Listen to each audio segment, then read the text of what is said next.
ஆகவே இந்த முறை இரட்டை இலக்கத்தில் போட்டியிட வேண்டும் என்பது எங்கள் மாநில குழு முடிவு செய்திருக்கிறது. அதன் அடிப்படையில் இரட்டை இலக்கத்தில் தொகுதியை நாங்கள் கேட்டு பெறுவோம்.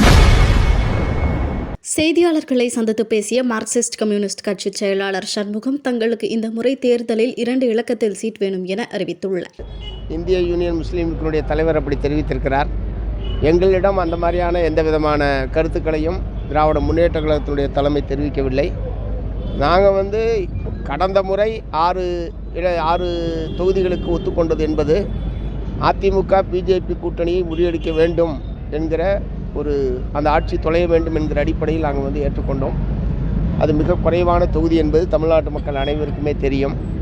ஆகவே இந்த முறை இரட்டை இலக்கத்தில் போட்டியிட வேண்டும் என்பது எங்கள் மாநில குழு முடிவு செய்திருக்கிறது. அதன் அடிப்படையில் இரட்டை இலக்கத்தில் தொகுதியை நாங்கள் கேட்டு பெறுவோம். இந்த முறையும் அதே அதிமுக பிஜேபி தான் இருக்குது. இல்லை, போன தடவை ஆட்சியில்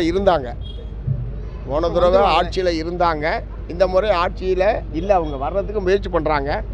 அதற்கான வாய்ப்பு அவர்களுக்கு இல்லை. ஏன்னு சொன்னால், இப்போ இன்றைக்கு திரு டிடிவி தினகரன் அவர்கள், நான் அதிமுகவோட பேச்சுவார்த்தை நடத்த மாட்டேன், பிஜேபியோட தான் எங்களுடைய பேச்சுவார்த்தை.